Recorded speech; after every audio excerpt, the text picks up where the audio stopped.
Welcome to A Good Life with Soul Haven, presented by Chris Gregg, Samuel Yisrael, and Natasha, the loving chef. Hello and welcome to A Good Life with Soul Haven, and it's great to be welcoming back Natasha, the loving chef, and Samuel as well is back with us again from Soul Haven. How are you doing today? I'm doing great, thank you. It's wonderful to be here once again. Yes, so it's been a few weeks since we've been doing this. We're on to our new series now, I think we'll call this, as we get into autumn and winter, and it's certainly feeling a lot more autumnal now. The leaves are falling from the trees. There's been conkers everywhere. I think there's been an infestation of conkers in our street because I'm literally falling over them every morning when I'm taking the kids to school. Like, they get under your feet and they're everywhere, but we've started a little conker collection in our house. And yeah, we're going to be talking autumn. We're going to be getting some insights from the garden and talking about permaculture principle number 4, which is about self-regulation and accepting feedback. And Samuel has brought his drums again, so I'm looking forward to some drumming going on the show today, and then getting some lovely food to warm us up from within, a bit of inner glow with our winter warming foods. So looking forward to that as well. So let's start at the beginning. For people that haven't tuned in before, let's do a little introduction. What is Soul Haven? Brilliant. Lovely to be back, and thank you ever so much, Chris, for the opportunity to share. So what is Soul Haven? Where are we? So we're based in Malton, just outside Northampton. Soul Haven is an award-winning community centre committed to building sustainable people. We believe that sustainability isn't just about the planet and the earth care, it's all about the people, and we go very deep and personal too. Our sole mission is very, very simple. It's to share practical tools, resources and experiences that help people reconnect to themselves and also the nature within ourselves as well, to empower them to become wholly sustainable, happier and healthier. And that's what it's all about, isn't it? It's about a kind of holistic approach of helping people feel better about themselves by reconnecting with nature and kind of discovering themselves within the frame of the natural world around us. Absolutely. And which is what I love about this show, because I feel like I'm getting all of the learning from the lovely warm studio, and you're in your yurt again, out in the garden. Are you in the yurt or are you in your No, we're in the office today. Yeah. But I've got a similar background on the screen. It looks kind of like the canvas of the outdoors. But yeah, I don't blame you. It's been quite chilly the last few days, hasn't it? Yes, you can certainly see that the weather has changed. It's getting darker. The clocks go back this weekend, and it's just like, ooh, I'm really not looking forward to that. But that's where we are, and it's definite chill in the air in the morning. But I also love this time of year because it's lighting the fire, getting the logs in, snuggling in your big snuggle buggle, as I call it, and actually like sitting by the fire with a nice hot drink and winter soups and things like that. So yes, I embrace autumn. Not so much winter, but autumn is good. So what does autumn mean as far as the garden's concerned? Is there lots to do in the garden? Absolutely, there's lots to do in the garden. Oh yes. So obviously we've had a really busy harvest throughout summertime. We've now harvested our pumpkins, which are absolutely beautiful. We made lots of pumpkin soup with that, roasted pumpkin mash. Oh, that was lovely. It was, oh, yes. A little bit I cinnamon. do love pumpkin mash. Yeah. It's good. It's a great excuse to just buy the biggest pumpkin ever, because it's like, oh, but we need a big one to carve. And then what are you going to do with all that lovely pumpkin? You've got to eat it. So yeah, pumpkin mash is delicious. Yeah, pumpkin mash is the best, I have to say. But also, autumn is a time for practical planning, an opportunity and strength to actually reflect and invest in our time as well. So what's worked well, what hasn't worked well. And we've always gone to review time around this time before we start planning ready for next year. So planning, our garden planning happens November, December time, because obviously we can start planting in January and February time. So it's all about what worked, what didn't work along the way. And we've realised that we've been really busy doing lots and lots of things this year and busy being in it, rather than actually taking a step back and going, okay, well, what's worked, what hasn't worked, and things. So yeah, so rather than being wrapped up in the working hard and doing, we have paused for a little bit and obviously asked for feedback amongst the team members and the volunteers and things. And this is where we really do apply the permaculture principle number 4 of self-regulation and accepting feedback. So yeah, we've had a couple of hours in the polytunnel with a cup of tea and just generally asking some really powerful questions to see where we go next year. We've got a great poster in the office area here as well. So yes, so lots and lots of different questions on it. But what do we need to do more of? What do we need to do less of? What do we need to start doing that we're not doing? And what do we need to stop doing altogether? And are our actions moving us towards our vision or away from our vision? So those were the questions that was put towards the team. I think it's really useful to get feedback from somebody else, because with a lot of those things, if you ask yourself, you'd be like, well, obviously I've done it that way because that's the way I want to do it. So there's the reason why I've done things that way. And when you get a fresh perspective, it can open your eyes to things that you're maybe too close to it to notice yourselves. But it's also a good opportunity to then open your own mind and ask yourself those questions with a bit more of an insight into other ways of thinking about things. So I think you need that perspective from somebody else before you're ready to really have that ability to look at yourself that way. Yeah, absolutely. Because sometimes you can't see what's affecting you. I've gone through a period really where I couldn't see how I had an operation earlier this year, and it really affected my mobility, and I didn't realise that I was in a really dark space and I was really struggling some of the time. But until people started really asking those questions of what's going on. And it's that time to take back reflection. In autumn we see all those beautiful colours coming down the leaves, and it is that time to see what is falling away, what is letting go of, and that's been really part of healing for me, is letting go of some things. Some things have naturally dropped away that I've held close, and I need to learn to now let go of them. Which is sometimes hard thing to do, and in the garden, that's the thing of places you see plants naturally, the dropping things, and then that is that the leaves are going to become the compost in the future that will feed them at some point. And maybe these things are things that we can learn from, that can feed us, that we can nurture ourselves and go, well, there's goodness, there's gold, there's in that colour, there's something valuable to learn from there, or it's something that I no longer need and needs to move on to the next stage. And it's kind of seeing the difference of those things, and just that what do I need more of? More nutrition. I need to take space for myself and find that kind of way forward again.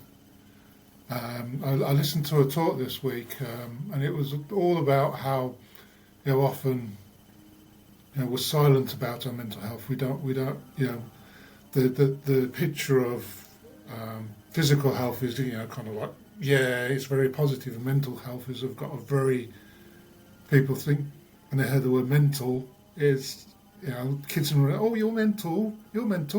It's that negative thing, but we all have mental health, positive or negative. There is a positive mental health, a positive way of doing things, and sometimes it's shifting through that, especially in these times as things are shifting and changing in this season, and it's becoming darker.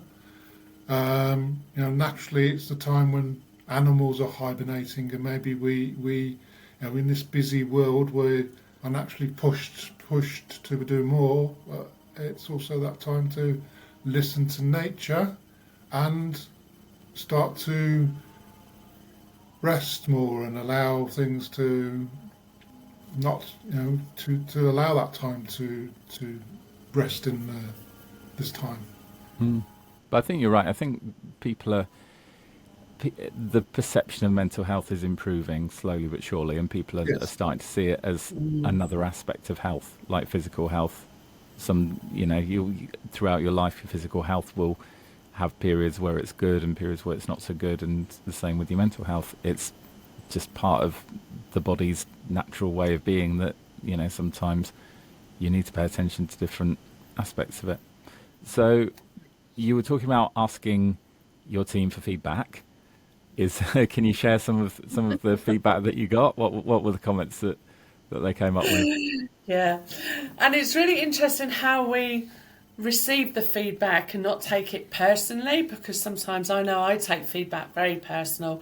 We all work very hard up here, but feedback can be a little bit so yes, it's sort of like asking the question, sitting on the hands, zipping up the mouth and going, okay, let's share.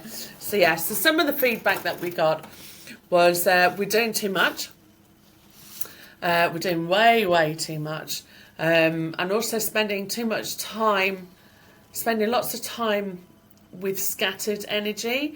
So as we do too much, our energy is here, dotted all over the place, and we're not completing some tasks that the team or the volunteers actually want to do as well. So they are then having overwhelm, because of course we all play out our patterns and our challenges and the way we react to things very differently. So less overwhelm from the team would be doing less things but doing them well and completing.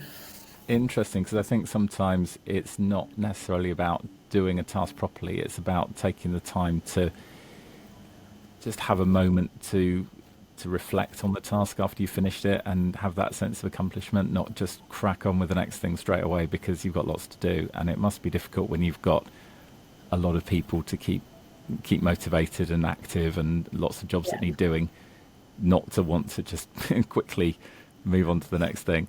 So that's interesting feedback. It is, and it is really interesting feedback. And I'm very humbled, and I'm so proud of everybody to actually say, this is what is troubling or causing me A, B, C, D, and things like that. So I'm very proud of everybody that they feel comfortable enough to actually give us honest feedback along there. The other feedback that we got was they don't have enough knowledge and wisdom. So up here at Soul Haven, it's all about an experiment rather than us telling people what to do and how to do it. So we're very lucid with our instructions sometimes, because we want them to explore different ways of doing things. So a lot of people get told what to do a lot of the time, and they don't give they're not given the chance or the opportunity to actually go, well, how about this, or how about that, or what about this, what about that.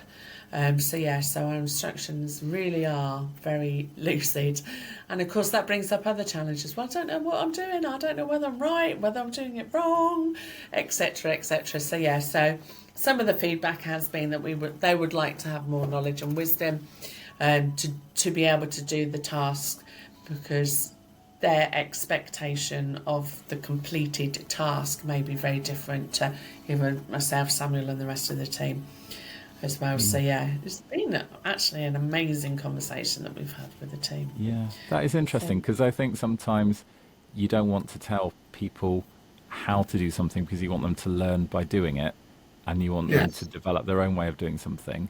And sometimes people like to be told how to do things, and people learn in different ways, don't they? So maybe what works for some people doesn't work for others. Yeah, and also if somebody's told what to do and then it doesn't come up to the expectation. I don't know, like, let's plant garlic and onions. I'm not told specifically what, and then they feel like they've got it wrong. And then if somebody's told them exactly what to do, then it's external blame. Well, you told me to do it like this.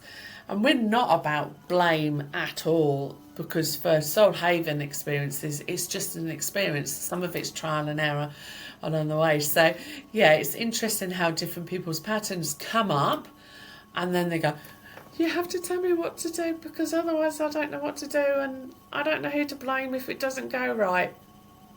There's no blame. We don't go around saying, well, A, B, C, D. You know, if there's one finger pointing out, there's 3 fingers pointed inwardly. So, yeah, we certainly don't do the external blame of things as much as possible along the way. So, yeah, it's been interesting. And it says here that you had some feedback about the quantity of crops that you've produced.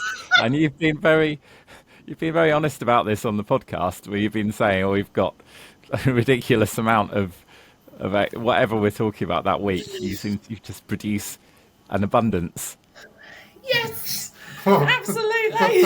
Well, sometimes that's part of you give somebody a packet of seeds and you expect them to sow a couple of rows, and then they come back to you and say, I've done a packet and I've found another packet as well, and they're like, oh, okay, that was for the whole year, and it's all going to come at the same time. Yes. So currently in the garden we have 2 full beds of celeriac. Now, I love celeriac, but there's only so much that you can do with celeriac, especially when there's going to be probably about 90 to 120 celeriac all together ready, all in one go. So yes, watch this space. Festival. Yes, definitely. Watch this space for celeriac. 101 things to do with celeriac. I'm going to start carving it, see if it makes them go. You need to see if you can make some musical instruments out of it, Samuel. That would be great. And then we could have a celeriac orchestra. You can from pumpkins, so you can make those into instruments. I don't know about celeriac. It's not something that goes hollow. My children would tell you anything as a musical instrument. They seem to manage to create music from all sorts of food. So, what would you say are the 3 key changes that you're going to be implementing to the vegetable garden area as a result of this feedback, and just generally? Well, one of the things we're looking at in the garden thing, as you mentioned, we're growing lots of one thing. So we're looking at how we can use the growing areas, turning them into sensory areas. So there's places where people can just chill. This creates more of a people focus, be able to people to engage more into the that sight, touch, smell, taste. So helping people really connect more with themselves through that smells of the areas, through beautiful colouring, with the sight and vision. Just being able to help people engage more with what is around them. That's what sensory gardens can really help people in this time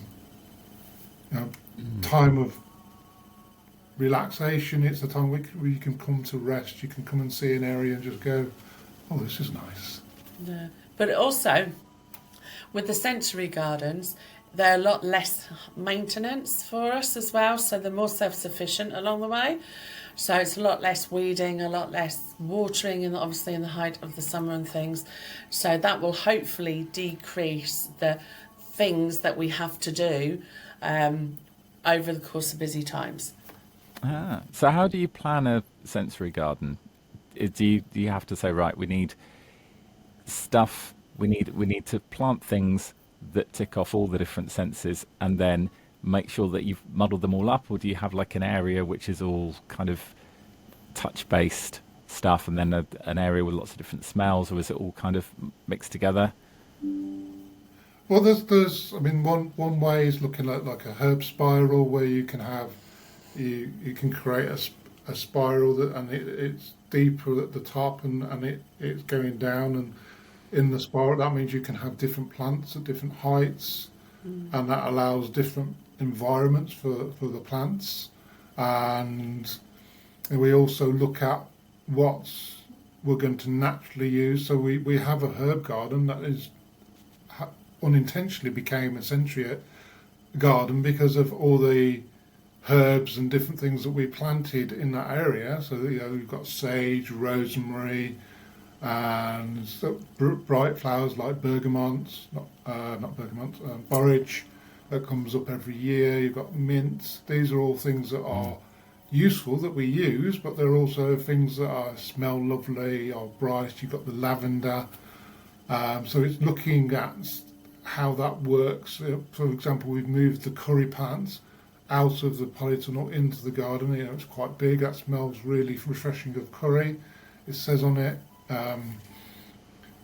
That's great. That's what I like about herb gardens, that you can't resist just kind of rubbing the leaves as you're walking through and just sniffing everything. It's just so nice, especially I love rosemary. So I'll be there just sniffing the rosemary plant.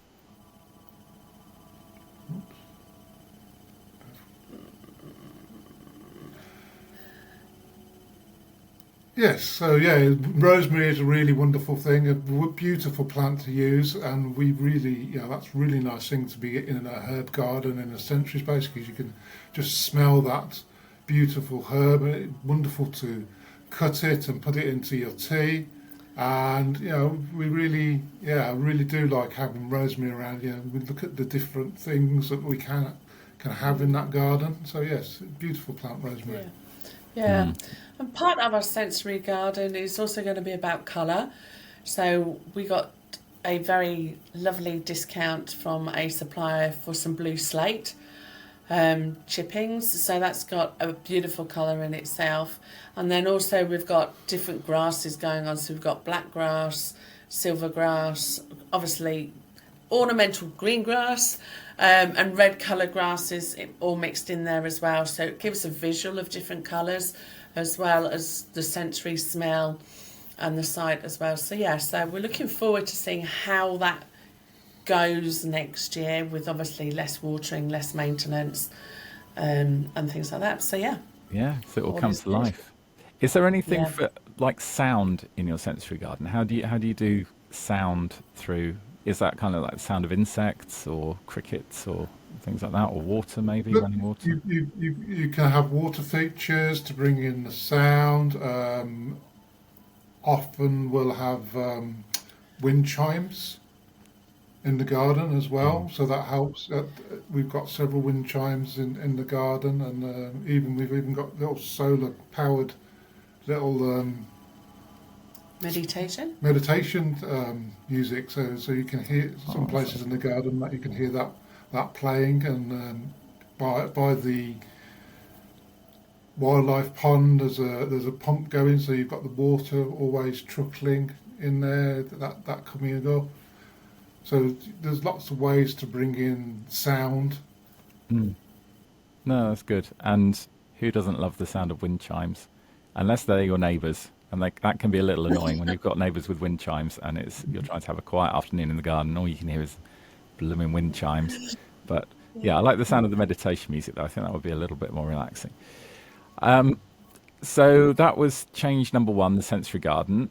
Do you have some other changes that you're implementing in the vegetable garden area? So we're just looking around in the garden. We have many plants in pots.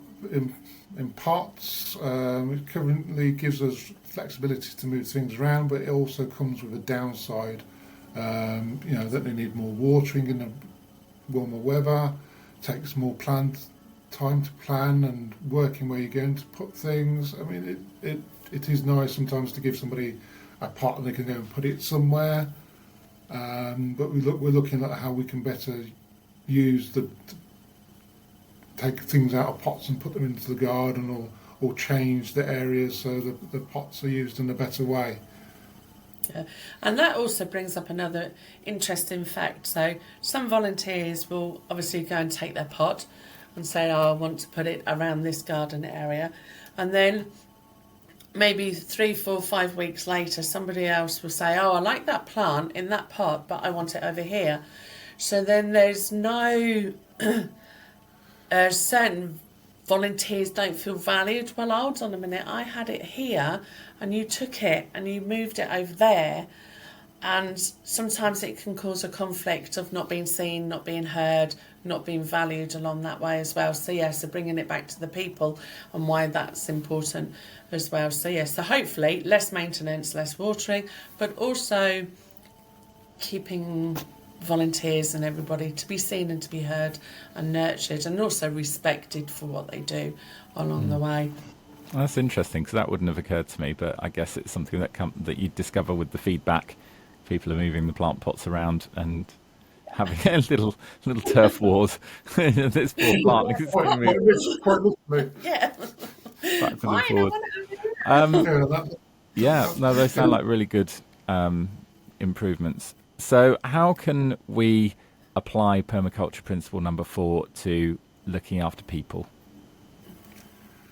well, in terms of mental health, it's essential to practice like that maintenance and self-care, and that's what I really like. With me, I was always busy doing other things for other people, and I'd neglected myself, and that's one thing I struggled with, because when I had my surgery, I couldn't do a lot of the things that, I had this discussion with my brother. As you're getting older, you can't do some of the things that you kind of base around yourself. I did a lot of drumming, a lot of dance stuff, and I found myself, I couldn't use a drum for 7 months, and I found that really difficult. Yeah, I was at a dance session last night, which was the first time I've been to one for quite a while, and I had to stop during the session because I was like, oh no, my body's telling me that's enough. And that's kind of the feedback, listening to those things that I'm learning. And so the therapist talked about not doing too much, taking it steady and slowly building up, and have that flexibility to be able to listen to that feedback that your body is giving you, or also your mind. So I was having this problem with chatter in my head of going round and round things, and my brain was trying to think, put things, say, well, you're in this place because of this and this that happened in the past, and it was like, well, and I was going round and round in it, and just learning to find things that help break that pattern. Like one of the things I've used a lot is that kind of box breathing, which taking a deep breath in, counting for 4 as I do that, holding the breath for 4, and then slowly letting it out,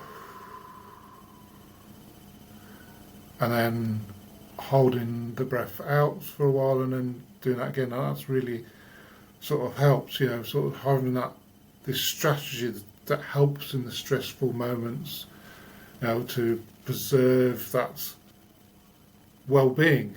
So we're talking about fostering stability and the growth of the positive things that you have in your life.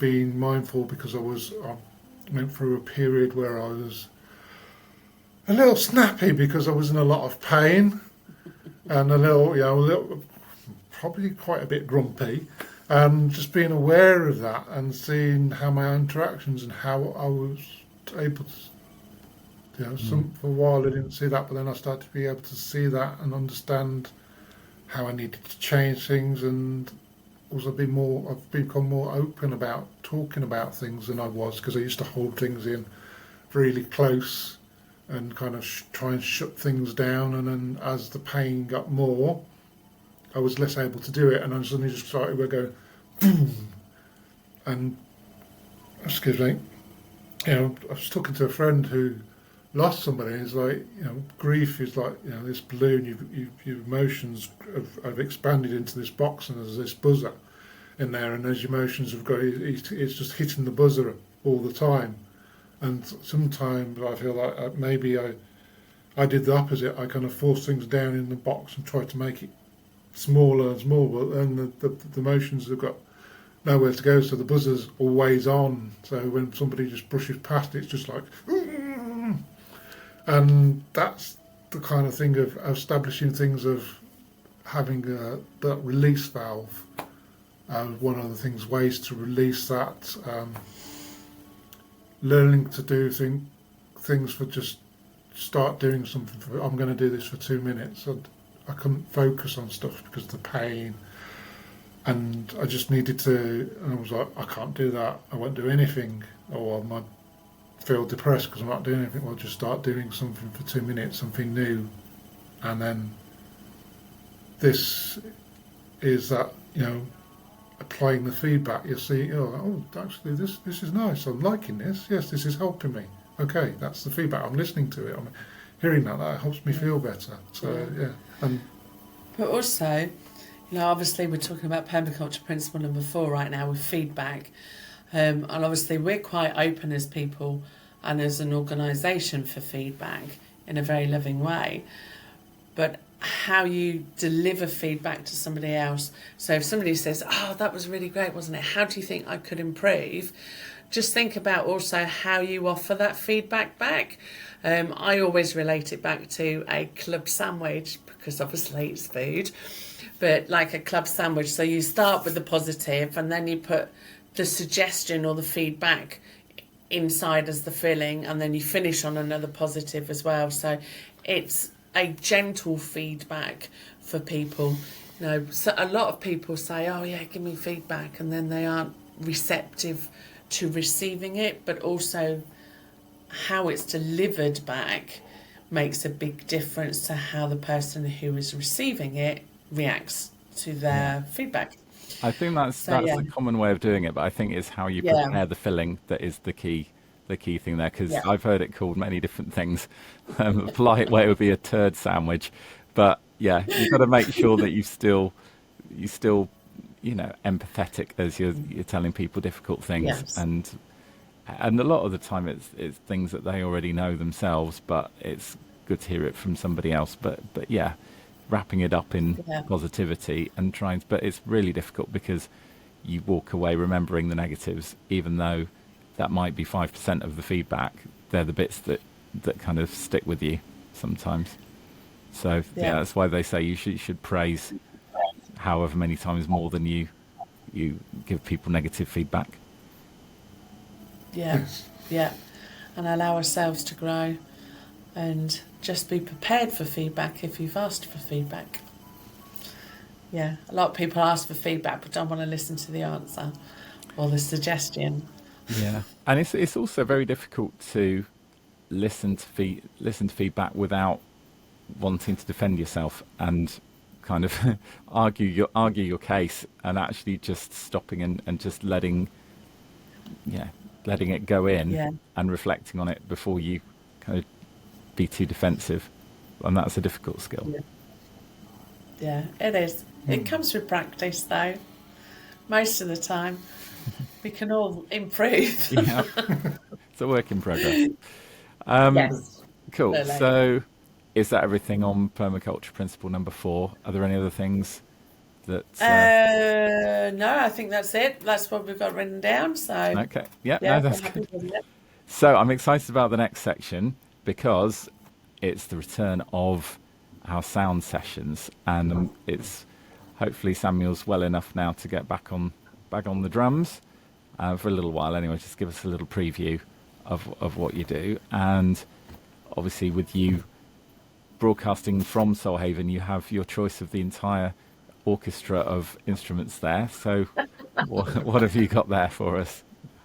I have a djembe, so from African culture. So I've been doing a lot of classes at the moment, sort of learning more about Brazilian culture, and I mentioned, and we were looking at kind of Afro-Brazilian kind of influences, and talking about how people play, and just listening to the music. Just encourage you to just take this moment to take a pause and listen to how you feel with the residents. I don't know if that will come across. And then just on one thing we've learnt about is there's been these Portuguese Brazilian songs I've been listening, and part of them actually is just, it's like kind of almost like does this kind of like phrasing, and it's not actually words. It's just sounds to help encourage just expression, and so I'll sort of work some of that in as well, and see how we go. No pressure. Okay. Not performed live before.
Wow. Thank you. It's almost hypnotic, isn't it?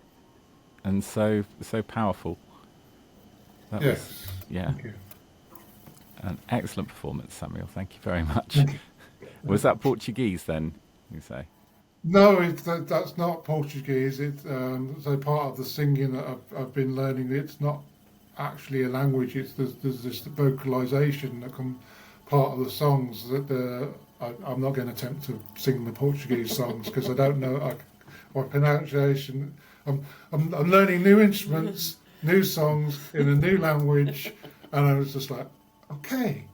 But this vocal, I really like this kind of the vocalization as well. There's times in the songs where you're just vocalizing something. Some of it is to help with the learning. So we'll give them patterns to remember the song. So it might be a do da do da do da do da do da do da do da do da do da do da do da do da do da do da do da, and that's just helping to learn the rhythm. But then as we're singing the songs, there's certain sections of the chorus, and we were singing it. I was like, because he went through the song, there's like, oh, there was this song we was singing it, and the whole song is all about a guy saying to this woman, "I'm sorry, I've got to go. This is the last train, and there's not another one until 6 o'clock in the morning. I've got to go this one. I live a long way away. I don't want my mum to worry."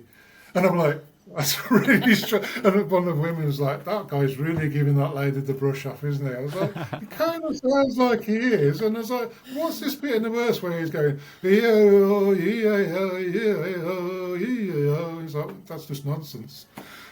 This is this kind of, middle of the song where, there's a chorus bit and it doesn't mean anything. It's just part of the song. And I was like, oh, okay.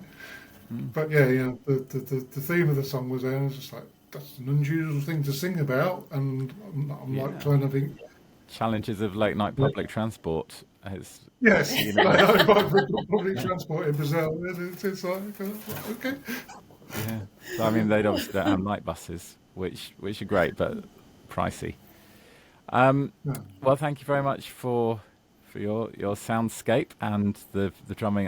That's really relaxed me nicely for this. But do you know what? My tummy's rumbling now, so I think we need to bring Natasha back for some warmth from within. So we've got some foods for inner glow as we get into those chilly months, and it is getting increasingly cold now and rainy. We've had a very rainy October, it feels like. It's kind of made up for the dry summer that we've had. But what are our top 5 foods for inner glow during the autumn? Inner glow and inner warmth are on the way. So yeah, there are many different foods that we can do, but I'm just going to share 5 with you because otherwise we'll be here all the time for hours and hours. Okay, so first of all, ginger. Fresh ginger is absolutely amazing. It's fiery, it stimulates circulation and obviously digestive systems, but ginger also helps with the inflammation as well. So ginger tea, you can chop it up in your soups, your stir fries, you can grate it in your porridge. If you're like Samuel who likes ginger and apple shots, go for They're it. good in the morning, a bit feisty. You might go, ooh, okay, going. Wake up the senses with your fresh ginger. Number 2 is cinnamon. So cinnamon is semi-sweet and it's also warming as well. So if you're struggling with your blood sugars or diabetes or anything, then add cinnamon to your porridge. You can sprinkle cinnamon powder into hot water and drink it like a tea as well. Oh, wow. It helps boost the mood and also supports the immunity system as well. So yeah, I also put cinnamon in curries. I had a lovely pumpkin curry made the other day, and I thought what was cumin, I was actually putting cinnamon in, so it was very cinnamony. Oops. Yeah. Is your But it spice rack worked well. alphabetical by any chance? Say again? Do you have an alphabetical spice rack? Is that why it was the wrong jar?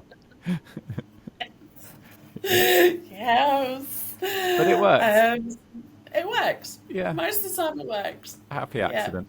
I love cinnamon. Yeah. It's a very Christmassy flavour, so I think it's nice to use it at other times and try and do a bit more with it than just putting it in mince pies and Christmas pudding. So, yeah, I love a bit of cinnamon.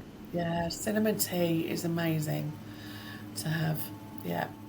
Next one is garlic, obviously a firm favourite of ours up here. So yes, so it boosts immunity and adds comforting and depth because it's digested slowly. So it will release the fiery fire that will keep the inner glow warm along the way. You can roast a whole bulb of garlic, just slice off the top slightly and then pop it in your oven with your, I don't know, your roast potatoes, roast pumpkins, and then it gives it a whole different taste, the roasted garlic. And then you can pop it into obviously your soups, make garlic bread with it if that's your thing. You can saute kale and your greens with the garlic and ginger in there as well. So yeah, really, really good. And then onions. We love onions. Onion soup. Oh, yes. Yum. Yes. They're naturally warming.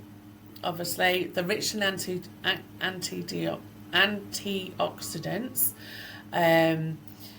They're also really good for your breathing and your airways and also your heart health as well. So if somebody picks up a slight cold or a cough or a chill or a fever, I chop up a load of onions and boil them away, probably for about an hour, hour and a half, and then drink the liquid whilst it's still hot. It will open up all your airways and actually decrease the coughing.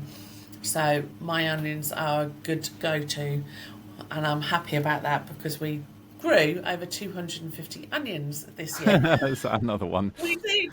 Yes. Yeah. Yes.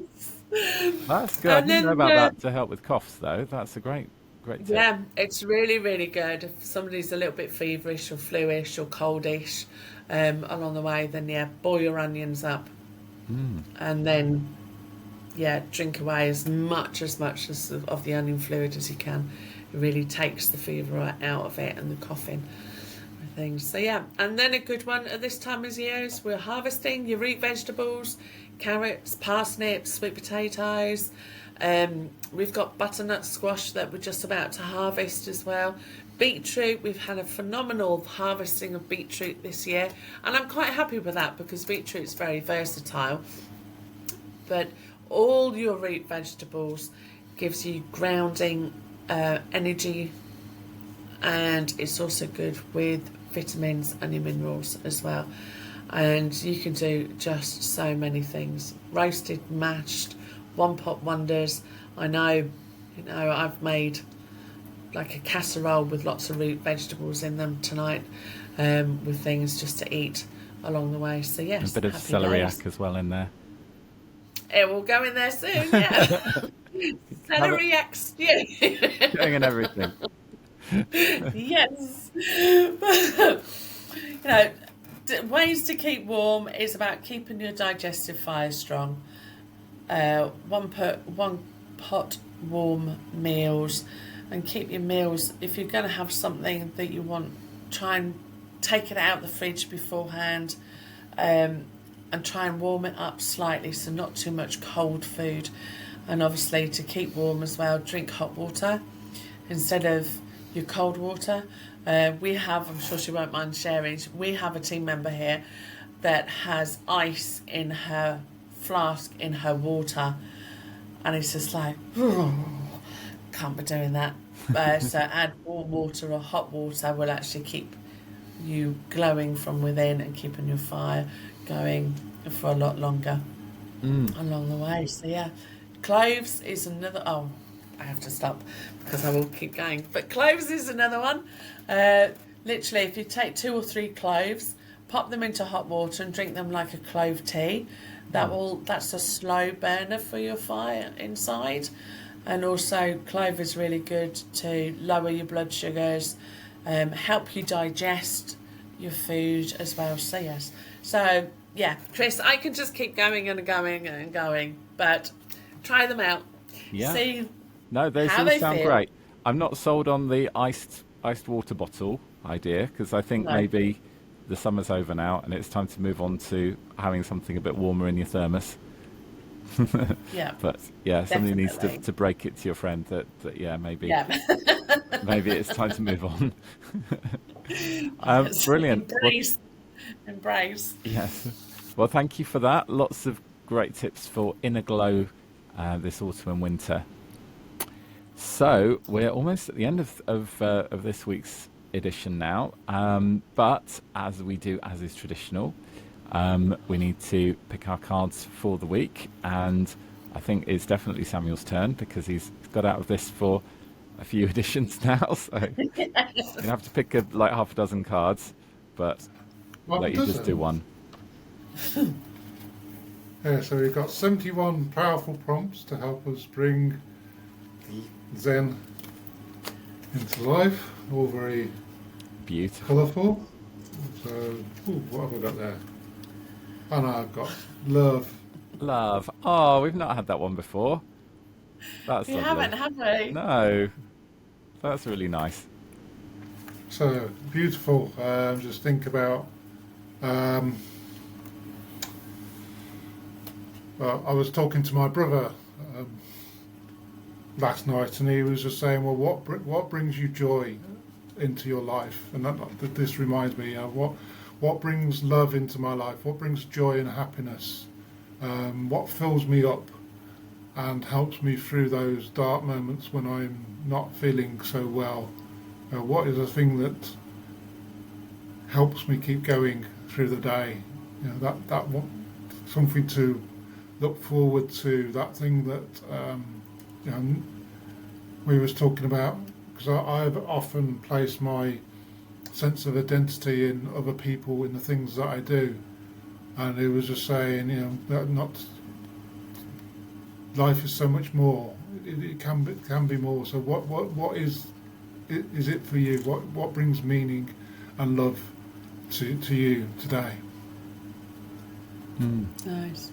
That's nice. Chris, what does love mean for you? Yeah, I mean, I think obviously there's romantic love and relationships, but I think it's deeper than that, and it's about self-love and love for everyone in your life, really. And I think you have different kinds of love for different people at different points, and like the different relationships that you have with people that you connect with as your close friends, or people that you work with, or that you see socially, or just even maybe you've had the same accountant for 40 years and they look after you, and they do a brilliant job of doing your tax return, and it might seem a bit weird, but you might have a certain kind of level of love for them.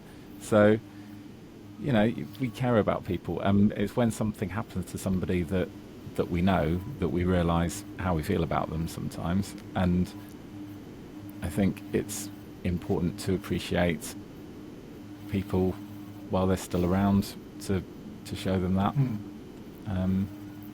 and just be more conscious of how you feel about everybody that's in your life. Absolutely. Nice. Love for me, it's a really good card actually, because all we ever really want in our world is to be seen, to be heard, and to be loved. And we often ask this question in Play on the Mind: how do we know we are loved? And because we all seek it, and so many people, including myself, so I had to review and feedback myself about how do you know when you are loved, because not so many people could answer it, but it's the one thing that we all desire, want, crave, need in our world. And it was a really interesting topic for the whole of Power of the Mind 2-hour session that we had the other day, and so many people answered so many different ways, whether that was just a gift. So obviously you've got the 5 languages of love, haven't you? Which I'm sure we can talk about some in a different episode. But how you give love and how you receive love and how do you know love and you are loved is different for each and every one of us. I offer love through food. Other people offer love through hugs or gifting and things. So yes, what is love? So yes. I think it's a really interesting point there, because you never know whether someone loves you or not, because only they can know that for sure, and all you can do is try to demonstrate how you feel about somebody through your actions, but no one else knows how you feel in your head. But I think if you've gone to all the trouble of marrying somebody and living with them for a certain length of time, you'd be pretty sure they probably do love you. But it is something that you need to show, so that the other person knows, because there's no way of knowing otherwise. And some people do feel really insecure about that and need to be constantly have it proved. So it's very interesting. I think your Ploughing the Mind sessions sound fascinating. I bet you have some really, really intriguing, revealing conversations with people when they just kind of sat around and they're in that kind of environment where they can be so open. Absolutely. We come out of some of the sessions that we have and it's just like, wow, where did that conversation come from? And how many people think so differently or are safe also to be vulnerable as well. We have some very, very deep and meaningful conversations. And we always say no subject is off the table as long as it gives value towards everybody within the group session. There's no subject off the table. And we've had some amazing conversations with groups of males about masculinity and their duty as a male, and we've had some phenomenal conversations around all sorts of different conversations and subjects, and some people have gone, wow, I've never had this conversation with anybody ever before, and now they're starting to get it along the way. So yeah, conversations and communication is key. It's so key, and sometimes until you have those kind of conversations, you don't realise that you're not the only one that feels that way. That sometimes you bring up a subject that you haven't talked about before, and you find that there's a lot of people saying, yeah, I'm the same. You know, I'm glad you mentioned this, because that's how I feel as well, and that's why it's so powerful to have that opportunity. Yeah, definitely. Absolutely. Yeah, the sense of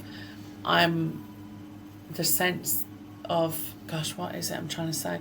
The sense of I am not alone. There are other people out there experiencing similar experiences along the way. It's very, very powerful. Very powerful. So, what have we got to look forward to next time? So we're going to start doing these more regularly again. So we'll be back in 2 weeks with the next episode, and we're going to be talking about permaculture principle number 12. So which one is that? That's creatively use and response to change. So how we deal with change, how we learn to deal with change, and building the skills to enable us to adapt to different situations. Okay, that's a very important one, and we'll be finding out a lot more about that and how we can apply that. And another warming recipe next week. Yeah.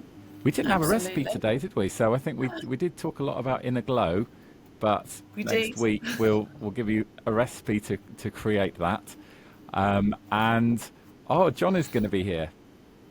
Yes, so John is going to join us and share his journey and experience since finding Soul Haven. So John has been with us